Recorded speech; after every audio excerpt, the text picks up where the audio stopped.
নমস্কার বন্ধুরা, নবদিগন্ত চ্যানেলের পক্ষ থেকে আপনাদের সকলকে জানাই স্বাগতম। তো বন্ধুরা, আজকে সকালে সকলকে গুড মর্নিং জানিয়ে আমি আজকে আবারও নতুন একটি আপডেট আপনাদেরকে দিতে চলেছি। তো এই ভিডিওতে আমি আপনাদেরকে যে আপডেটটি দিতে চলেছি সেটি হচ্ছে 2014 প্রাইমারি টেটের অরিজিনাল ওএমআর সিট। 2014 প্রাইমারি টেটের অরিজিনাল ওএমআর সিট নিয়ে ঠিক কী ঘটনা ঘটতে চলেছে আগামীতে, এই বিষয় নিয়ে কিন্তু এই ভিডিওতে বিস্তারিত জানাবো। এবং তার সাথে সাথে বিচারপতি রাজাশেখর মান্থা তিনি কি নির্দেশ দিয়েছেন যে ওএমআর সিট প্রসঙ্গে আগামী 30শে এপ্রিল 2024 তারিখে ঠিক কী ঘটনা ঘটতে চলেছে ওএমআর সিট মামলায় আপনাদেরকে বিস্তারিত কিন্তু জানাবো এই ভিডিওতে।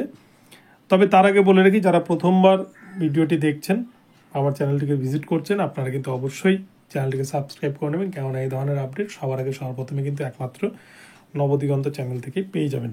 তো চলুন বন্ধুরা, তাহলে আমরা এবারে আজকের এই আপডেটটি বিস্তারিত প্রথম থেকে শেষ পর্যন্ত দেখে নিই।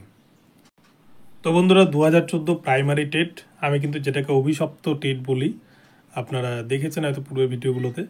তো এই অভিশপ্ত প্রাইমারি টেট, এই টেটে যে বিপুল পরিমাণ দুর্নীতির অভিযোগ ওঠে, এখানে শুধুমাত্র দুর্নীতি বলা ভুল, এখানে কিন্তু গোটাই যদি স্কুল সার্ভিস কমিশন একটা পুকুর চুরির ঘটনা হয়ে থাকে তাহলে কিন্তু এটা এক সমুদ্র চুরির মতো একটা ঘটনা। কেননা এখানে প্রচুর স্ক্যাম রয়েছে, এবং শুধু তাই নয়, এখানে কিন্তু টেট ফেল ক্যান্ডিডেটকে এখানে চাকরি দেওয়া হয়েছে, যেটা সিবিআইয়ের তথ্যে কিন্তু ভয়ঙ্কর তথ্য উঠে এসেছে। তো সেই জন্যই বিচারপতি রাজাশেখর মান্থা তিনি কিন্তু ওএমআর সিট চান, অরিজিনাল ওএমআর সিটের ফুটপ্রিন্ট চান।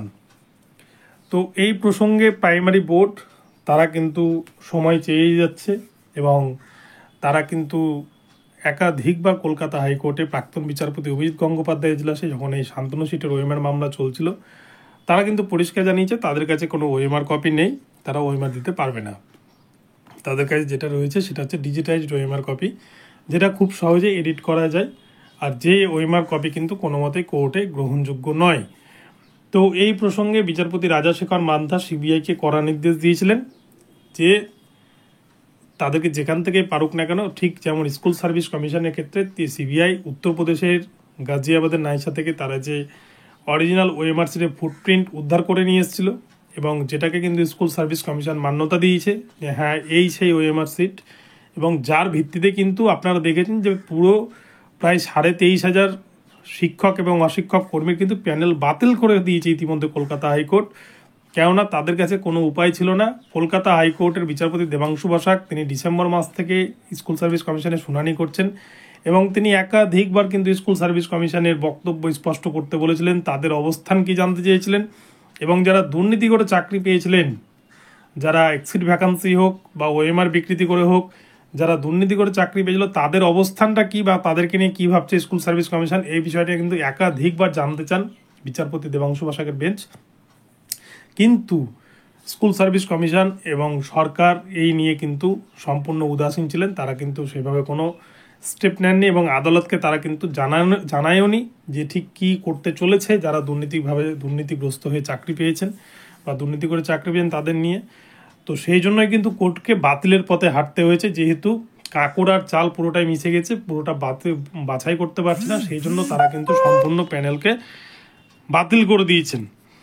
তো প্রাথমিকের ক্ষেত্রেও কিন্তু বিচারপতি রাজাশেখর মান্থা তিনি এই ধরনেরই কিন্তু একটা নির্দেশ দিয়েছেন যে প্রাইমারির ক্ষেত্রেও তিনি কিন্তু অরিজিনাল ফুটপ্রিন্ট চান, যে ক্ষেত্রে তারা পরিষ্কার হতে চান যে আদৌ যারা চাকরি করছে তারা টেট পাস করেছে কিনা, বা এই যে ওএমআর সিট দেখতে চাওনি যে মামলাটি হয় শান্তনু সিটের, সেখানে ওএমআর দেখাতে পারছে না school primary board.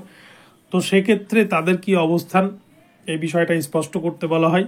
Primary board কিন্তু বেশ কিছুদিন সময় চেয়েছে, তো 30 তারিখ অবধি তাদেরকে সময় দেওয়া হয়েছে। 7 দিনের মধ্যে কিন্তু বোর্ডকে সমস্ত বিষয় উপস্থাপন করতে হবে। তো এই ক্ষেত্রে কিন্তু একটা বিষয়, বিভিন্ন আইনজীবী থেকে কিন্তু বিভিন্ন বিচারপতি সকলেরই যা মন্তব্য, এবং আইনজীবীরা কিন্তু পরিষ্কার ভাষায় বলছেন যে দ্বিতীয় স্কুল সার্ভিস কমিশন কিন্তু হতে চলেছে 2014 প্রাইমারি টেট। কেননা এখানে কিন্তু প্রাইমারি বোর্ড তারা বারংবার কোর্টকে ভুল পথে পরিচালিত করছে, এবং তারা কিন্তু কোর্টকে সহযোগিতা করছে না। এখানে তাদেরকে যে অরিজিনাল ওএমআর সিটের ফুটপ্রিন্ট বারবার দিতে বলা হচ্ছে, তারা সোজাই কিন্তু বলে দিচ্ছে যে তাদের কাছে অরিজিনাল ওএমআর সিট নেই, তাদের কাছে এডিটেবল ওএমআর সিট রয়েছে।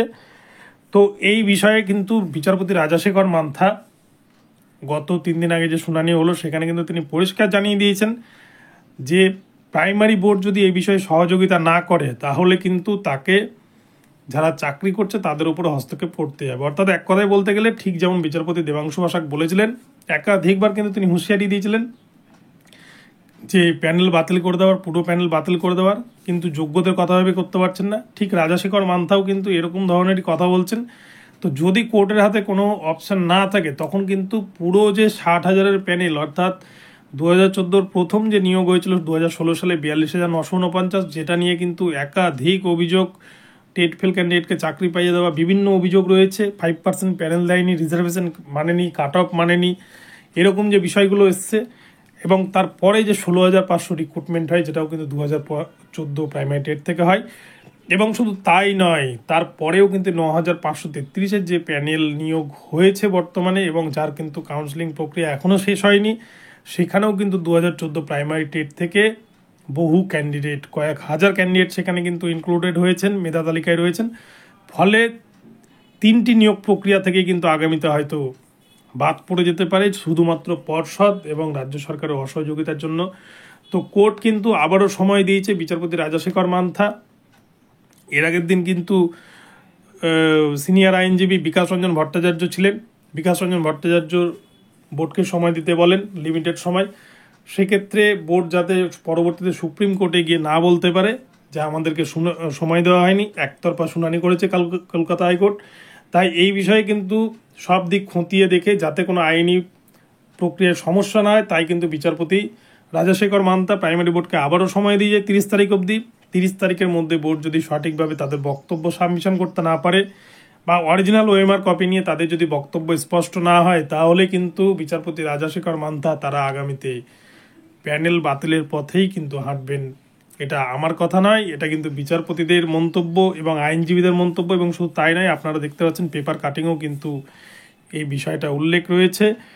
তো সেই ক্ষেত্রে আগামী 30 তারিখ দিনটি ভীষণ গুরুত্বপূর্ণ। এই প্যানেলই থাকে কিনা এটাই কিন্তু এখন সব থেকে বড় প্রশ্ন হয়ে দাঁড়িয়েছে। এবং শুধু তাই নয়, স্কুল সার্ভিস কমিশনে 23,500 শিক্ষক এবং অশিক্ষক কর্মীর চাকরি বাতিলের পর প্রাথমিকেরও কিন্তু যারা 2014 সালে নিয়োগ পেয়েছিলেন, এই প্যানেলেও কিন্তু বহু যোগ্য ক্যান্ডিডেট রয়েছে যারা নিজের যোগ্যতায় চাকরি পেয়েছেন 2014 টেটকে কেন্দ্র করে। 2016 সালে 42,949 এবং 16,500 2020 সালে। এই দুটো নিয়োগও কিন্তু বিপুল পরিমাণ ক্যান্ডিডেট তারা কিন্তু যোগ্য হিসাবে রয়েছেন। কিন্তু যদি পুরো প্যানেল বাদ হয় তাহলে কিন্তু সকলের কপালেই দুর্গতি আসবে, সকলকে নতুন সমস্যার মধ্যে দিয়ে যেতে হবে। তো এই বিষয় হচ্ছে যদি আগামী 30 তারিখে কিন্তু আমরা দেখতে পাবো যে ঠিক কী ঘটনা ঘটতে চলেছে, প্রাইমারি বোর্ড কী পদক্ষেপ নিচ্ছে, কলকাতা হাইকোর্ট কী পদক্ষেপ নিচ্ছে।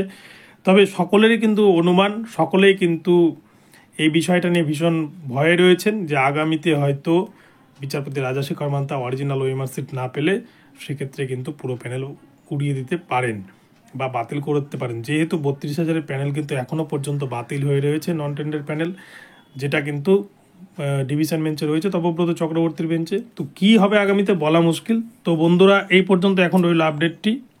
তো ভিডিওটি যদি আপনাদের ভালো লাগে তাহলে চ্যানেলটিকে সাবস্ক্রাইব করবেন এবং এই ধরনের আপডেট প্রতিনিয়ত পেতে আমার চ্যানেলটি কিন্তু ফলো করতে থাকবেন। ধন্যবাদ সকলকে। পরবর্তীতে আবার নতুন আপডেট নিয়ে আসছি। সকলে ভালো থাকবেন।